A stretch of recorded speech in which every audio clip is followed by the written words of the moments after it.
Broadcasting from the business capital of the world, this is the Podcast Business News Network. All right, welcome back, everybody. Every time we get together with her, we learn so much about our animals. She has so much insight, and it's not necessarily coming from experience with animals. It's coming from the experience of communicating with animals. Yes, I said communicating with them. Not that I didn't believe that this could be done, but when I experienced it and then got some instruction on how to give it a shot myself, whoa, what an eye opener. Today, we're going to share little nuggets of information, little things that maybe your dog, your cat, your horse, whatever would like you to know. And this is all based on over 30 years of animal communication. She's not just a communicator, she's an author, teacher, spokesperson. And on top of all of that, she communicates with animals. It's even those that have passed over. Kate Celisti joins us on the program. How you doing today? Hey, Steve, I'm good. Great to be with you again today. I'm excited. Just the last time we got together, we more focused on wild animals and what they want us to know. And today it's our dogs, our cats, our which pick an animal and let's start there. Which one should we do? Oh gosh. Well, let's start with dogs this time. Sure. And by the way, cat So people, we'll be getting to that in just a moment. Don't worry. Horses, we'll get to those as well. yeah. Yeah. So And dogs. and and those three are actually very special, which is why when I was asked to write Conversations with Dog, my first book, I talked to my publisher and I said, I would love to do that, but if I could write Conversations with Cat and Horse, that would really be important because these three species have such a unique relationship with humanity. Hmm. And really, they taught me that it was all about how to find our way back to love, back to source, back to connection, that those three species deliberately aligned themselves with us in order to help us. When you And when you say, think, Mhm, so I'm intrigued here, deliberately mhm, align themselves. So are mhm. we talking from the beginning of time and it was just an evolution thing where they wanted to connect with us? Well, that's a really super question. When I talk about deliberately, I'm referring to the higher group mind, which I call the council of cats, the council of dogs, the council of horses. And I think if we want to say beginning, it was more when we were interested in opening ourselves to relationships with dogs. That probably, I mean, it's hard to say which came first, our relationship with cats, our relationship with dogs. But let's say, for example, that with canines, we invited them to our campfires. We would start throwing bones and things to the wolves that seemed friendly. And then, of Mm, course, puppies came into the camps, and over time, quickly actually, dogs became partners in the hunting. And partners, obviously, their mm, their ability to bark and alert people to intruders, people that were not part of the community or the pack, was very highly valued. So there's a partnership there that began. And of course, felines, I talk about how cats weren't worshipped in Egypt just because they were pretty and good mousers. When the Egyptians began storing grain, the cats were really important because snakes were getting, why, well, let me back up. Mice, rats were getting into the granaries, which attracted really big, nasty, poisonous snakes in Egypt. But who is perfect for hunting rodents and snakes is sure, felines. So sure. the cats hung out in the granaries, same kind of deal. Kittens got loved on and, you know, and brought into the family. But then those relationships evolved and developed. Horses, of course, were hunted for food first, but then became partners. And so the question of actually when did this bigger purpose begin? Who knows, right? Was it Mm. a purpose before we became aware of the partnership with them, or was it before? Was it something again from from the beginning? Because of course the story I was told was from the beginning when humans started to find our way apart from nature. We started to walk away from our connection. That's when those three stepped up and said, wait a second. The other animals were like, well, they're going to do what they're going to do. And these three said, they need help. I They was need just going to help. say that. I was just thinking they may have said, no, you need us. You don't realize it, but you need us. Wow. Hmm. What do we want to know about dogs? What have you learned in your decades of communication? Well, what's so important is that, there's a lot of dog training methods out there, right? Sure. And more recently there's been, but early on there was the dominance and control model, right? Which is never built on trust and love. It's built on power over, right? And that was, of course, defended with the incorrect understanding of wolf behavior, which was the lead wolf, the alpha wolf. And so there was a great deal of misinterpretation of actually what made a wolf alpha, which has since been majorly debunked. But a true alpha, and whether this is in a canine family of humans and cats and dogs and everybody, is, and this I learned from dogs, is compassionate, kind, clear, and consistent. Hmm. And consistent is the big one that humans have struggled with, right? When we're thinking of training dogs, consistency can be our biggest failing. And This is so, so interesting because as you okay, go said it, ahead. I take those four or so words and apply it to my dog. Wonderful. And first word, consistency, all of that, and I see him. I really do, and I'm not trying to, but the compassion, the care. He's very consistent. Like, oh my Mhm. gosh, it's like he's like a clock. Right on schedule every single time. He just knows the drill. Every day is the same in those routines, if you will. Um, I don't view him as an alpha, but I guess I didn't know what a true alpha is until you just said that. Well, again, alpha really, when we're talking about this, we're talking about relationships within the pack, the family. Hmm. And so, what it means in terms of training is that the human, especially, let's start with a puppy.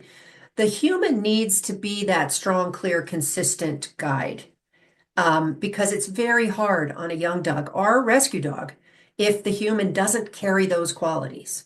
If the human yells, or the human, as I said, or you have a family where mom says nobody on the couch and dad says, sure, come on up on the couch with me. Or, or the Right. kids, right? There can be a confusing mess. But as long as the human is clear and consistent and kind in their teaching, the more supported and stable and safe the dog feels. Completely clear. And as anybody, a human would Right. want the same treatment. Exactly. I mean, this is parenting 101 too, right? Right. And we're pack animals. And so our dogs can teach us a lot about that. And so when training a dog, it's also one of the things that I've learned from dogs is you want to be very grounded when you're talking to them, when you're communicating with them verbally.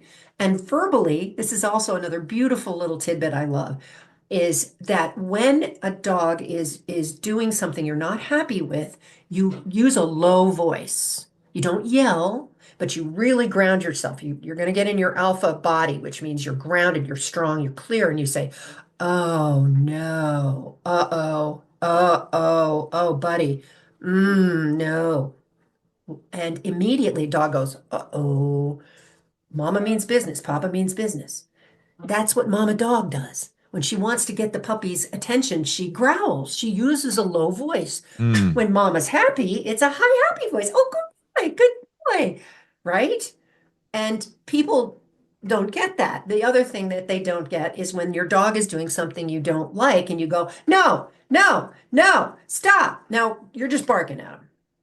And I love that when people go, my dog just barks with everybody that walks by. And I go, and what do you do? And they go, stop. No. I go, now what's happening? We're all barking together. Mm.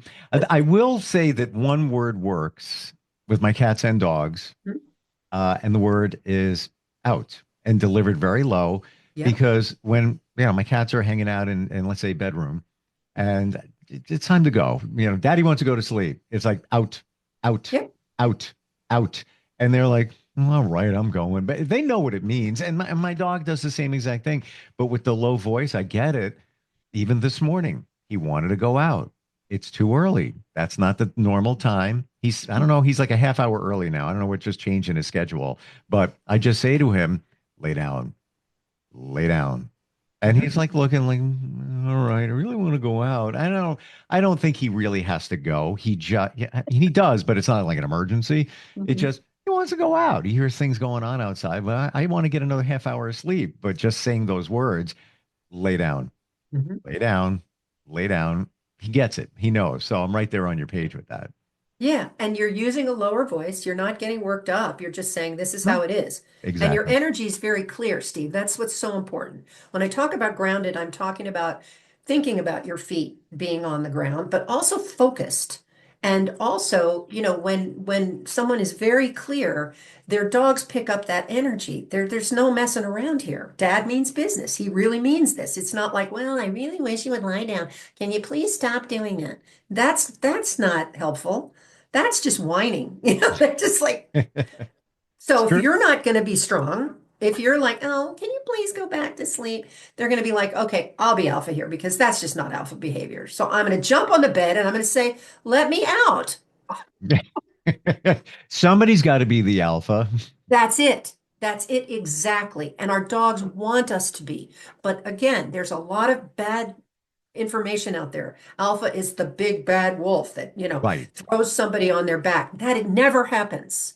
If a wolf or a dog lies down on their back, they are doing that to submit, to say, It. okay, I surrender. Because instinctually, what that's doing is it's opening up your throat and all of your organs to be ripped out by somebody else. So any advice that says you need to throw a dog on their back, you need to turn a dog on their back is horrible, horrible. From the Unless they canine. want to. Oh, Unless they they do it. Exactly. If the right. dog chooses, that's lovely. But there are trainers, some famous trainers, Scary, famous trainer in particular, that was on TV that advocated this. And it is dreadful. What it does is it immediately puts a dog into terrible fear that his throat's going to get ripped out. Is that how you want to train your beloved dog? Mm. I will No. say I completely agree with you. I will say the reason I picked my dog, found him in a shelter when he was 10 weeks. And as I'm petting him in the pen, making a decision, is this the one? He rolled over on his back and I was petting Sure. his belly. And to me, Yeah, that was that's a really good sign. Like he's comfortable. He's exactly. okay with it. Yes. And I would never force him to do it, but sometimes now when we're on the couch, I'm just hanging out and I give him a little belly rub and he'll go on his belly. He's like, yeah, Of man, that feels course. good. He loves it. He That's loves right, it. because he feels safe, Steve. He feels, Yes, he's trusting you. Maybe the very first time you met him, it could have been a little bit of a submissive. I just want to show you that you're I'm right. I'm not I just want to be loved, I just want to be in a pack, You're so right. please. He did the And belly thing, then, but guess yep. what? Guess what followed that? Brought him home, all good. I don't know if he had a thing uh, for males, like Mm, just not totally trusting. But I was the only one, everybody else female in the home. He would bark at me and he would stand off like he'd be just like I think he wasn't comfortable with me. mhm. I got on all fours and I would be down at his level and eventually took a few weeks and I was a little worried to be honest with you. After the belly rub, we're all great. Right. He loves it here. He didn't seem like he was completely comfortable in the beginning until I was at his level. I guess I had to be a member of the pack. I don't know. Well, there's different ways of that can be interpreted, right?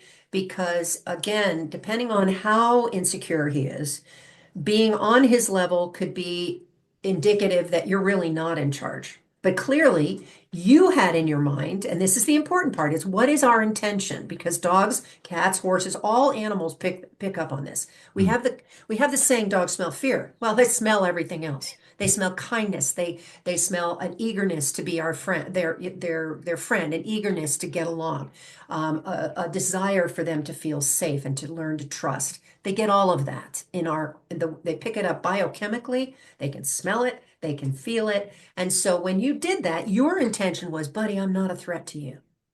I just want to love you. I'm just here. Hmm. I'm the guy in the house, but you're going to be a valued member of the pack, right? That's what you were sending him, no matter what it was that you said. That was your posture, correct? Yeah, absolutely.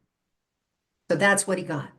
That's what he got. So Yeah. that's that intention piece is so important in our every communication with dogs. I want to add one other thing about dogs, and maybe we just focus on dogs today because we're burning through time. Is the after the fact debate. Okay. This one is so important because people are so get this wrong most of the time. So the after the fact debate is if you come home and your dog has chewed your favorite pair of gym shoes, but you don't see them in the act, you think, oh, shoot, there's nothing I can do about this but throw away the damn shoes and be more careful next time. Wrong. Wrong.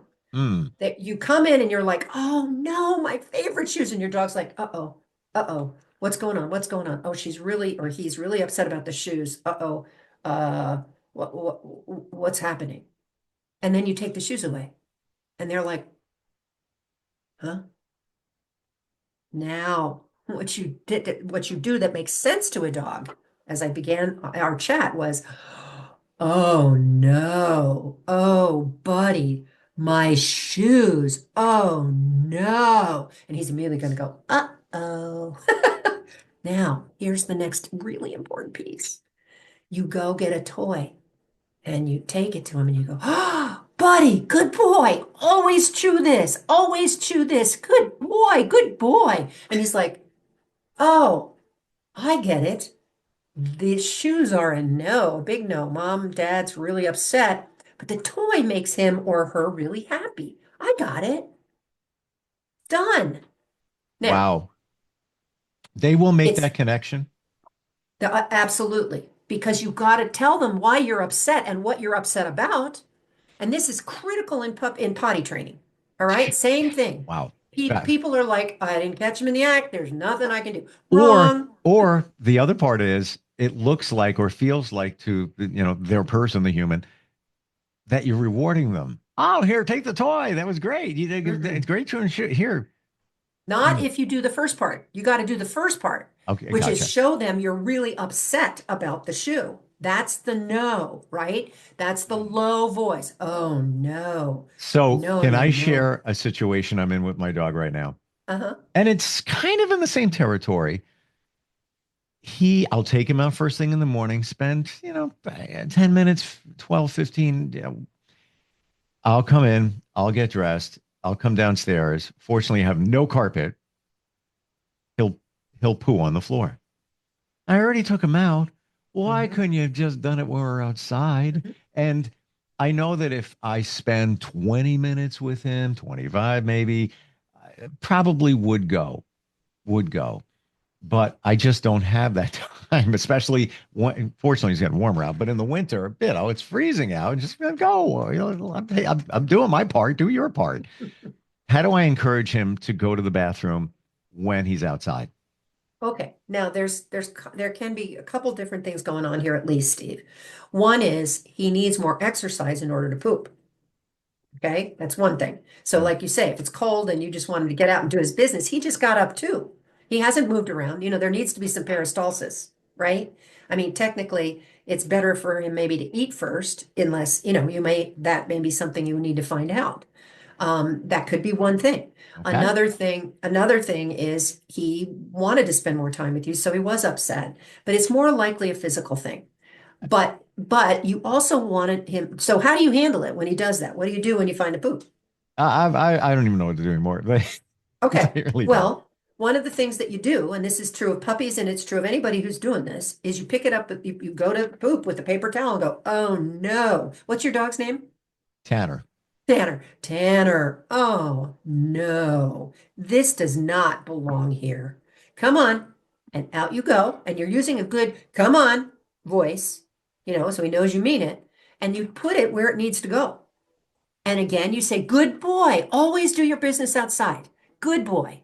So he gets the no and the yes. Okay, we do a lot of no's and then we don't tell them what the yes is.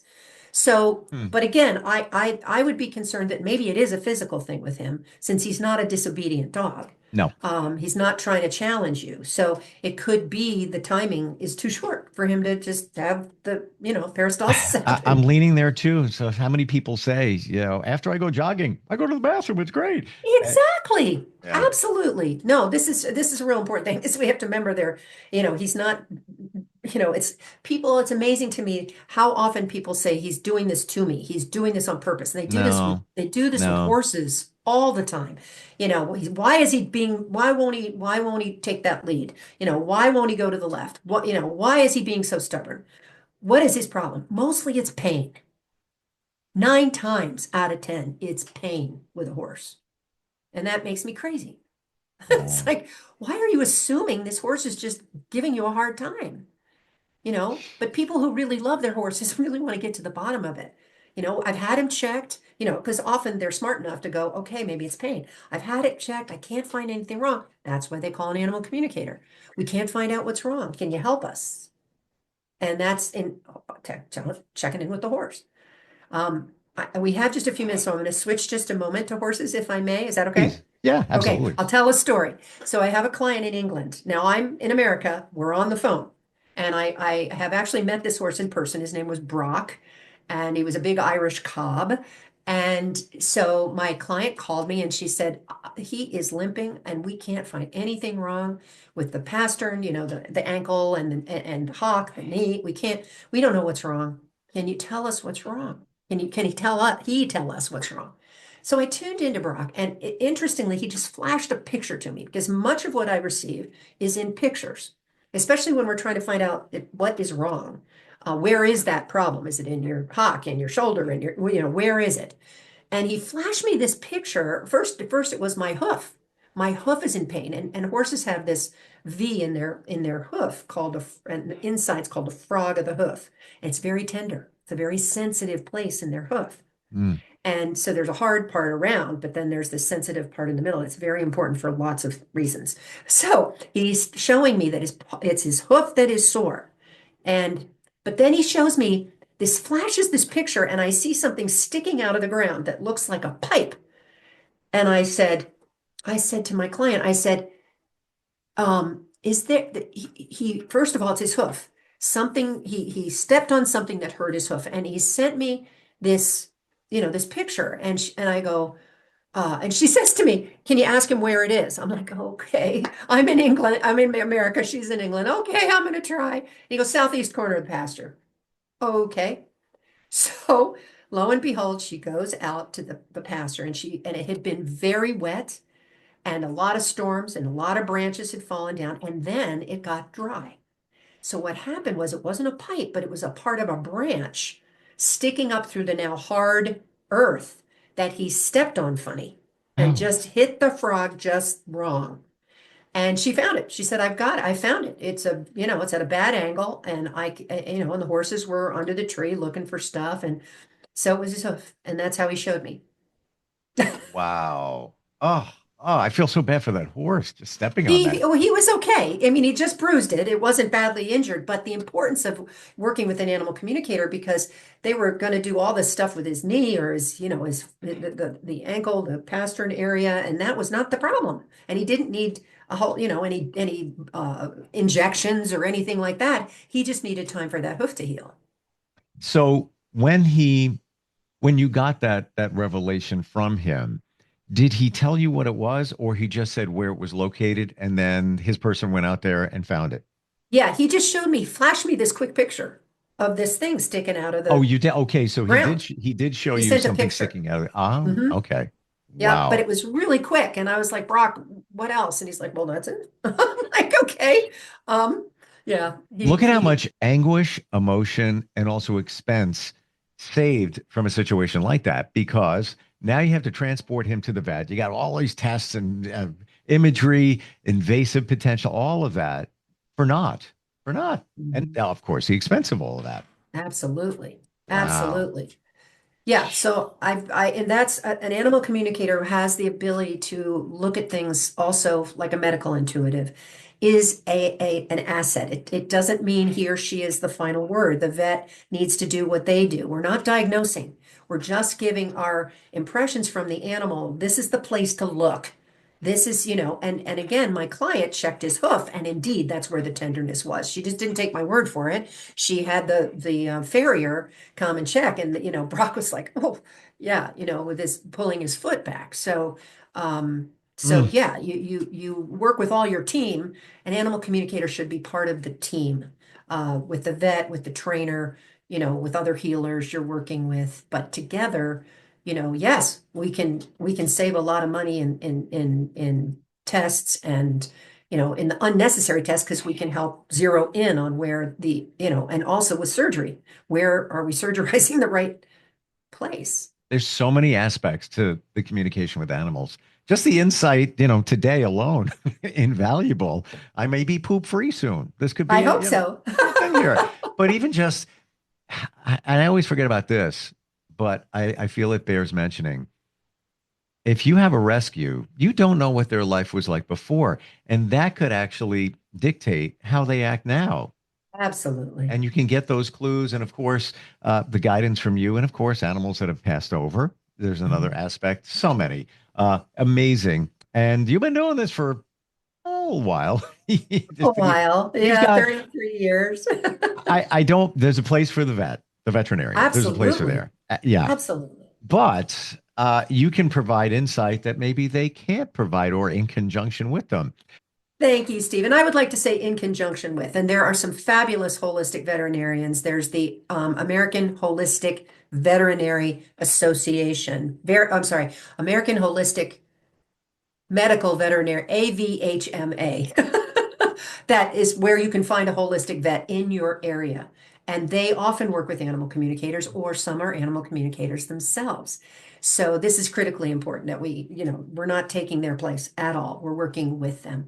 And so, yes, people can find me at katesolisti.com. That's my website. Talks about my one-on-one sessions, my Harmony Pack membership, workshops, seminar, all the things that I'm up to. And I would love to have people come and visit with me and get to know more people and their animals. Yeah, make that connection. It is we love our animals. They are members of the family. If you're missing communication, you're missing everything, and it's all right here. Thank you so much for today. Super cool. Maybe next time we'll do cats. Okay, that'd be great. Excellent.